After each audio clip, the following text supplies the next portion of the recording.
What if vegetables and other plants were causing all your problems? This diet completely excludes fruits and vegetables and says you should only eat meat to lose weight. It doesn't make sense. It doesn't make sense, but it works. I lost 52 pounds. I lost 50 pounds. Lost over 100 pounds. 100 pounds. It's 105 pounds. I lost 125 pounds. I'm never hungry. The big question is, why would only meat solve so many people's problems? I don't have that brain fog. I came off my antidepressants. After about 3 months, it was like no more meds at all. My depression is gone, okay? Within a week, I was 25% less anxious in the morning. Within 2 weeks, 75%, and I've been better every single day. I used to get severe migraines that are just now gone. In August of 2021, Mikhaila Peterson was invited to do a TED Talk. She told her story of how from the time she was a child, she suffered from arthritis that was so bad, she had to get an artificial hip and ankle.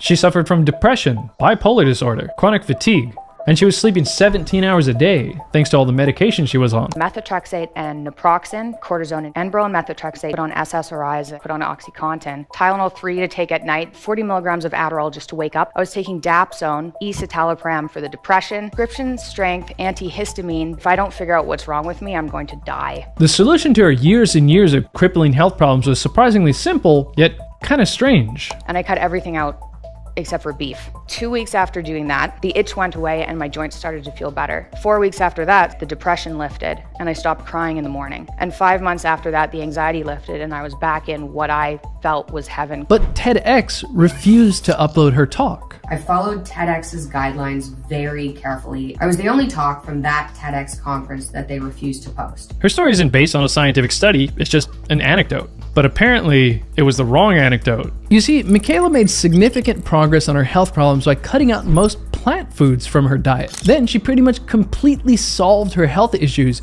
by cutting out plant foods entirely. She only eats meat. Meanwhile, TED didn't have any problem uploading people's personal anecdotes about how a vegan diet helped them. In fact, TED has uploaded at least 43 different talks on veganism. Well, I've only been eating meat for beef, fundamentally, for almost 5 years now. Dr. Shawn Baker has been on the carnivore diet for 7 years, and he runs a website where people share their success stories on the diet. Strangely enough, over 1,000 entries discuss all kinds of conditions, including diabetes, hypertension, skin conditions, chronic gut issues, arthritis, mental health disorders, and others, improving or even appearing to be completely cured on a carnivore diet. So, what is going on here? Obviously, meat isn't just magic, but why does a meat-only diet seem to cure all these ailments? There's got to be a very specific reason.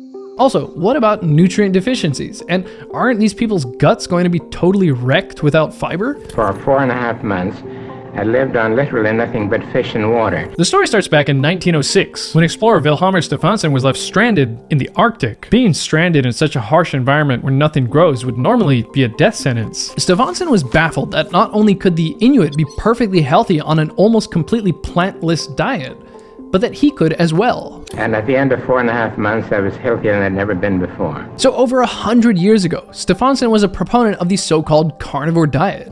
And he noted that the Inuit, who stayed on the traditional diet and were not exposed to European foods, they had fantastic teeth that were completely free of cavities. They also didn't have cancer, diabetes, or heart disease.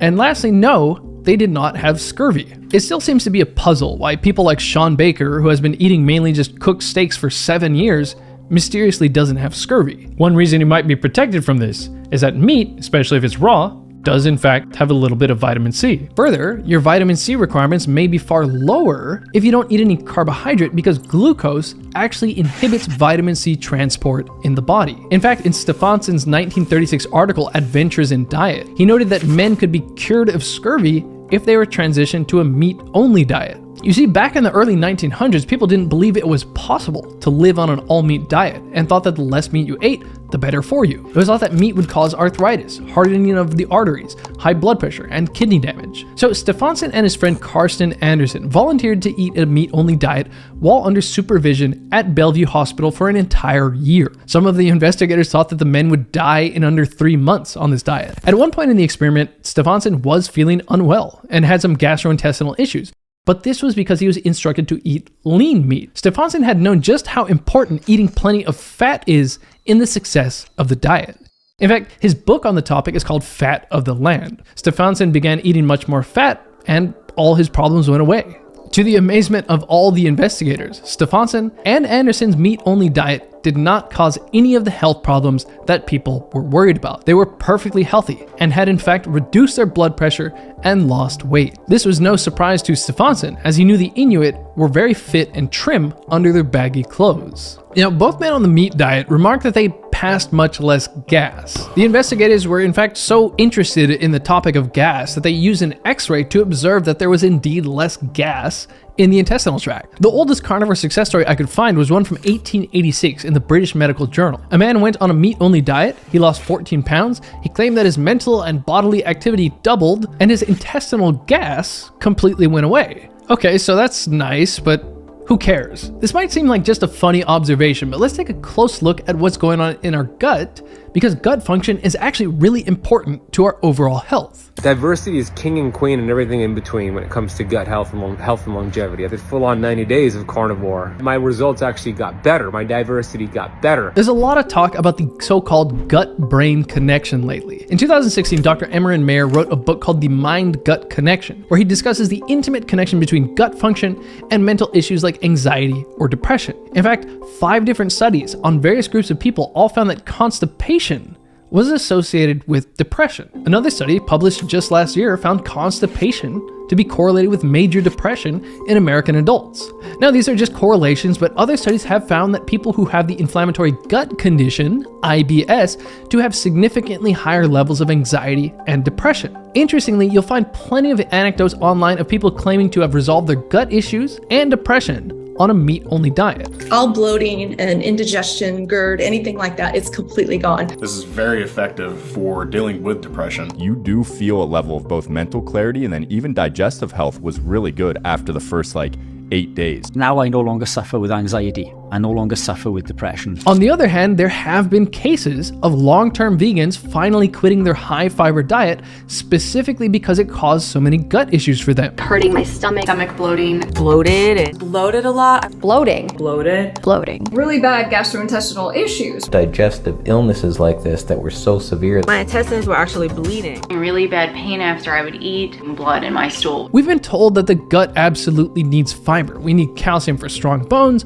protein for strong muscles, and fiber for a healthy gut. I'm sure most people would worry that they would be constipated if they didn't have any fiber. But why would we need indigestible substance to keep our digestive tract healthy? Consider this bizarre study presented by Dr. Paul Mason here. This case control study looked at 63 different patients with constipation, and they gave them a high or low or zero fiber diet. As we can see, people experienced worsened symptoms when on a high fiber diet. Then a reduced fiber diet actually reduced symptoms. So the question is, what happened to those who had zero fiber in their diet? This is not a mistake. I didn't just forget to put something in the slide there.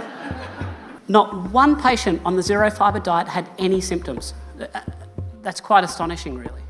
One study found that people on a fiber-enriched diet had far more gas evacuation. So we eat a lot of fiber, so we have gas. And another study found that indeed when you increase the fiber, you increase gas production. Fiber was really messing me up in that respect, and I just felt better from a gut perspective without it. Your gut is so inflamed right now, you can't tolerate all this fiber you're eating every day. 14 out of 15 years of vegan, and now I'm gonna eat just animal foods, right? Go on a carnivore diet, removing all fiber. I started eating eggs, and then I started eating meat. Instantly, gut inflammation gone, bloat and gas gone. But I often get bloated, I get stomach cramps sometimes. And when I was on the carnivore diet, I did not have any stomach cramps or bloating once. I haven't had any stomach symptoms whatsoever. Okay, so here's the thing about gas. It's not just about being bloated and uncomfortable, but methane gas buildup in the intestine can actually slow down the contractile processes in the small intestine,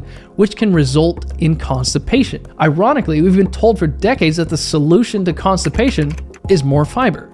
How could you get as strong as an ox without eating any meat? Have you ever seen an ox eating meat? I just do the same things as these big grey things out here. We're trying to protect elephant and rhino. I just stick to plants. Cellulose is really hard to break down. Well, unless you're an animal like a cow. In the pro-vegan documentary The Game Changers, they argued that, well, gorillas eat tons of plants and they're really big and strong. I mean, look at a gorilla. A gorilla will Grew up in 2 seconds. What is a gorilla eat? But gorillas have a completely different and huge gut designed to handle tons and tons of plant fiber. Gorillas, by the way, are well known for constantly burping and passing gas throughout the day. And also, they burp a lot and they are incredibly gassy. They are actually burping and farting a lot as well. The thing about our guts is that they were specifically adapted for eating meat and fat.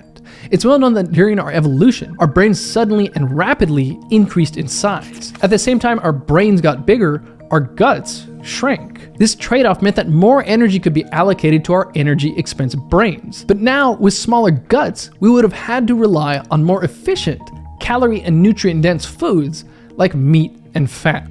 Our gut is excellent at completely digesting meat, thanks to our stomach acid, which is actually even stronger than many carnivorous animals. Okay, so what happens when you eat only meat? This woman feeds her show cats an all-meat diet. Oh, I do raw meat. Add little chicken hearts on top. He loves the hearts. She brags that one of the benefits of this is that there is considerably less poop to deal with. 98% of what they eat, their body absorbs. It's 1 week's worth of poop in this entire bag for all these cats. Vilhjalmur Stefansson, too, noted that he straight up reduced his poop production by about 80% when he ate a meat-only diet. That doesn't mean he's constipated. That means that the majority of what he eats is completely digested, so he doesn't have as much stuff to deposit into the toilet. And similarly, today, many people are reporting that on the carnivore diet, they simply produce much less waste. So I listened to the doctors, I ate more fiber, I consumed more plants, and I ended up losing my entire colon.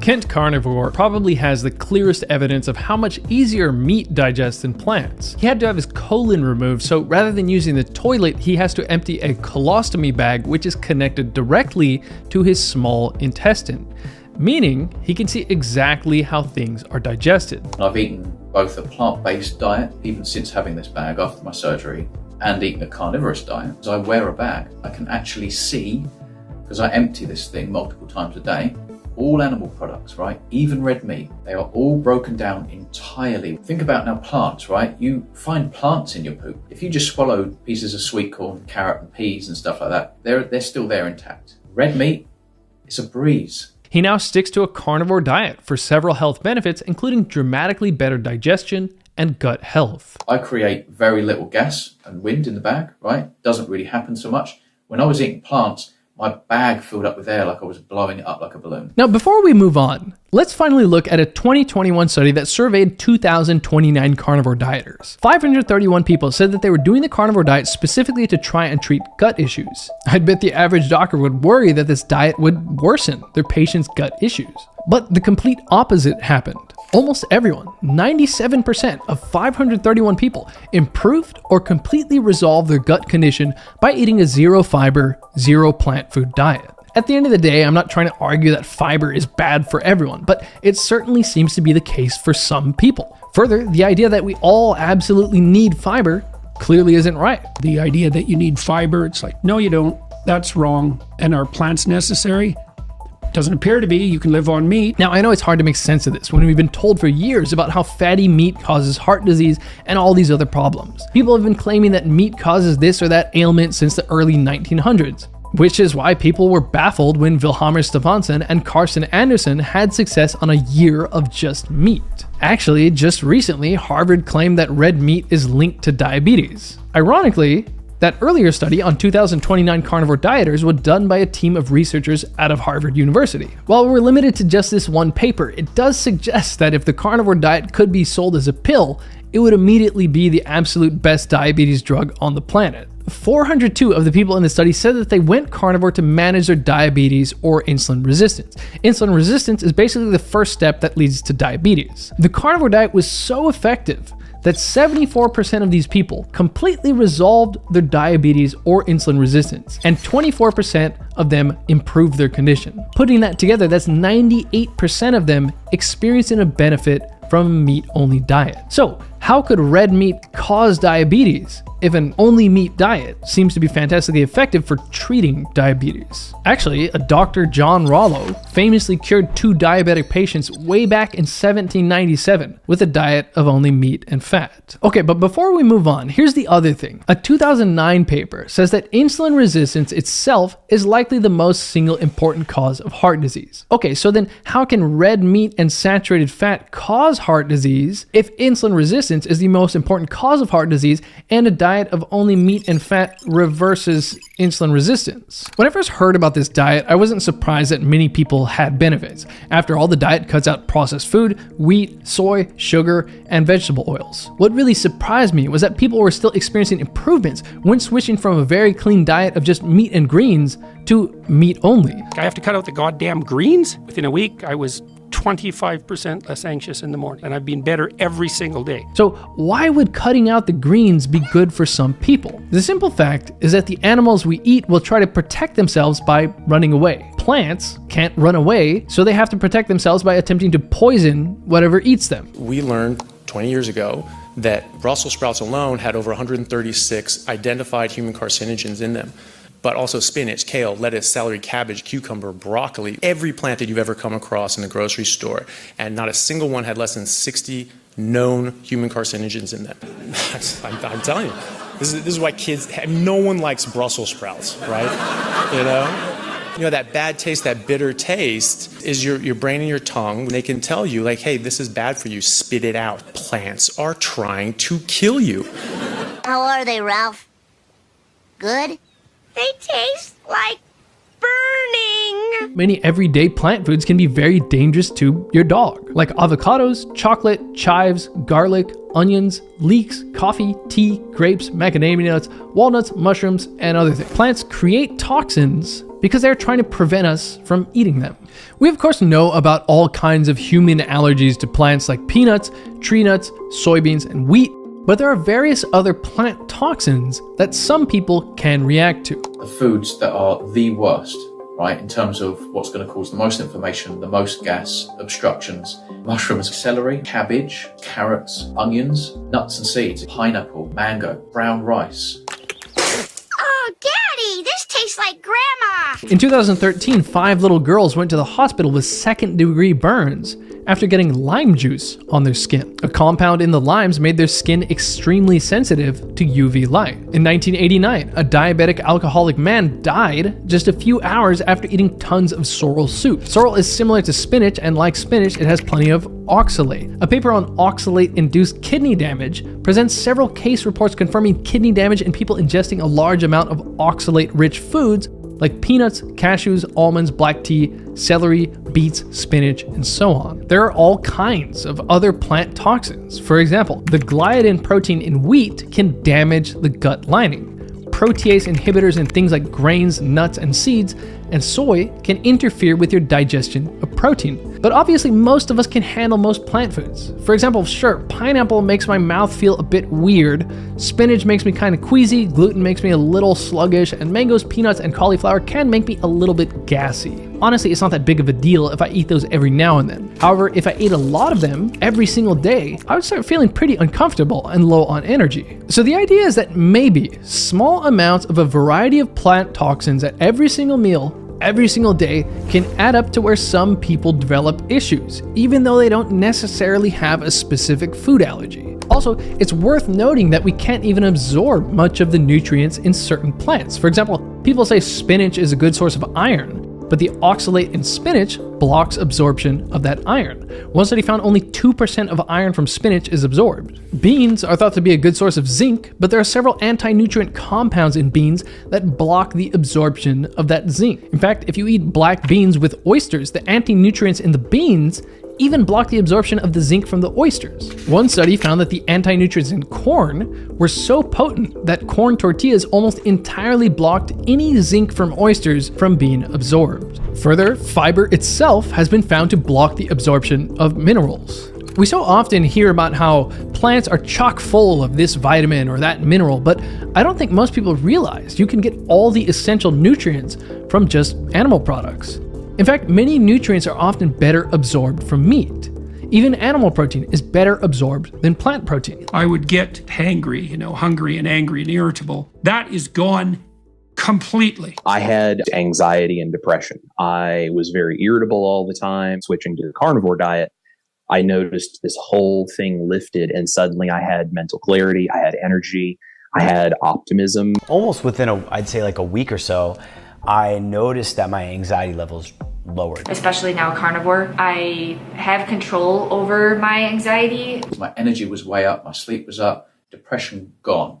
Let's take a look at why in the world mental health has improved for so many people doing a carnivore diet. First off, animal foods pack plenty of vitamins critical for brain function. Things like iodine, iron, zinc, B vitamins, vitamins A and D, choline, creatine, and others. This may have a role in why a 2021 study found that people who don't eat meat have a significantly higher risk of depression and anxiety. I talked to a psychiatrist at McLean's Hospital. He's starting a treatment center at McLean's based on essentially on a carnivore diet to treat endogenous depression, manic depressive disorder, and schizophrenia. Now, as many people have pointed out, yes, there is certainly barely any research studying people on a carnivore diet, much less specifically looking at why mental health issues like depression would improve on this diet. But one reason may be inflammation. There are tons of papers on the role of inflammation in depression. Studies have found that people with depression have up to 50% higher levels of biomarkers for inflammation, and the risk of depression increases as inflammation increases. It's well known that giving the highly inflammatory substance, LPS, to various types of animals will reliably produce behavior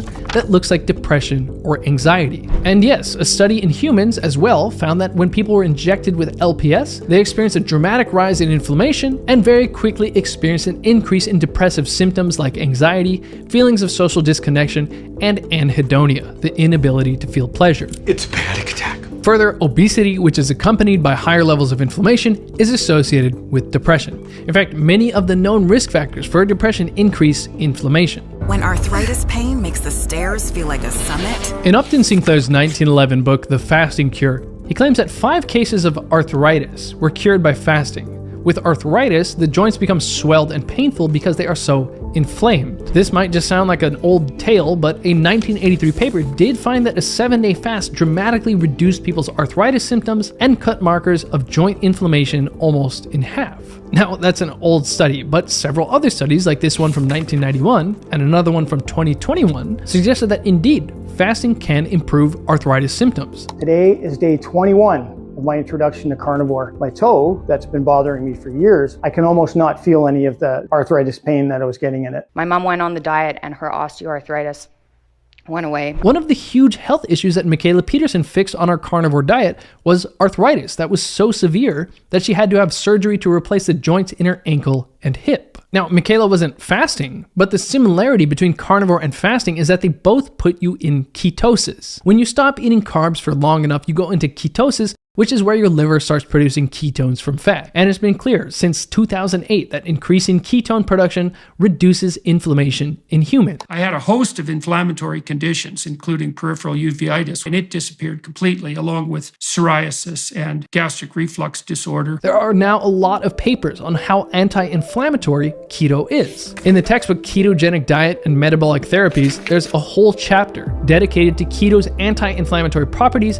and how keto may help certain inflammatory diseases. Remember that inflammatory substance LPS that researchers injected in rodents and humans to cause inflammation and anxiety and depression-like symptoms? This study found that ketosis is so anti-inflammatory that rodents doing a keto diet were significantly protected from the inflammatory effects of that LPS injection. Okay, so there is a serious lack of research on carnivore diets and mental health, but there is a decent amount of research finding keto diets to be beneficial for depression. Almost my whole life being depressed, with taking methylated B vitamins and going onto a ketogenic diet, I have been medication-free and completely symptom-free for 3.5 years. He was diagnosed with bipolar disorder. I was so manic, I was so psychotic. Matt saw more than 40 clinicians, tried 29 different medications. I was taking all the medication as prescribed, and I was still sick. In 2020, Jan reached out to Dr. Christopher Palmer. His suggestion for Matt, a ketogenic diet. Matt started a medical keto diet. It was life-changing. I'd gone manic every March, I had to take 20 milligrams of this medication or more. I went on the diet. March of 2021, I sailed through 5 milligrams of this medication. No symptoms of hypomania, 0. Now, inflammation isn't the sole reason ketosis is good for mental health. For example, Dr. Chris Palmer explains that the key benefit of a keto diet is that it is correcting defective metabolisms. And he says that mental disorders are actually metabolic disorders affecting the brain. But in any case, unless you're eating a ton of dairy or barely any fat on a carnivore diet, you're very likely going to be in ketosis. But as we already discussed, several people experience further mental health benefits when transitioning from a low-carb keto diet to a completely carnivore diet. That's a bit puzzling, but it may be because these people are especially sensitive to those toxins that plants make to defend themselves. And it's really quite something seeing these people. They're still shell-shocked by the transformation, because it's really something to lose, say, 150 pounds in a year. When I interviewed my wife and we talked about her carnivore diet, I'd say 99% of people who had the exact same story as her. Well, and I've met literally hundreds of people on my tour, they show me pictures. But it was going to be a 30-day experiment. I thought, how bad could it be? And here I am 10 years later. So is this the perfect diet you should be doing forever? Well, Jordan Peterson and Dr. Shawn Baker are two famous cases of doing this diet for extremely long, over 6 years straight, and they're doing great. This isn't the case for everyone though. But after a year and a half, I quit the carnivore diet. I know that, like myself, there are a lot of people who eat carnivore or ketogenic diets and they run into issues. Dr. Paul Saladino was a very prominent advocate of a pure carnivore diet. I don't think there are any risks to eating animal foods exclusively. There are no risks. Eating a carnivore diet led to full resolution of my autoimmune condition, eczema, itchy rashes, and asthma that I'd had for my whole life. He even wrote a book about it in 2019. Finally, he ended up introducing some specific carbohydrates into his meat-heavy diet. Because he was having electrolyte issues, his free testosterone was lower, and his thyroid function was lower. So why exactly the diet stops being magical for some people is a big question for another time. But for now, one issue that people can run into while on a keto or carnivore diet is low electrolytes.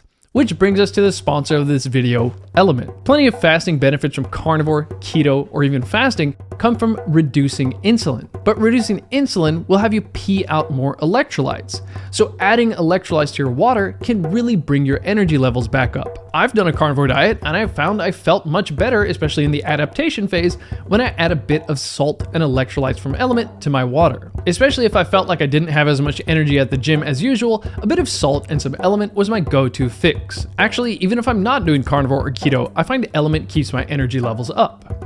Element tastes great, and my favorite thing is its simple ingredients. It has a balanced mix of electrolytes, sodium, potassium, and magnesium, along with natural flavors and some stevia. A whole serving only has 2 carbs. If you want 0 carbs, there's also a raw and flavor type. If you go to drinklmnt.com/whatI'veLearned, you can get a free sampler pack with any purchase. Also, be sure to try the new Element Sparkling. It's a bold, refreshing 16-ounce can of sparkling electrolyte water.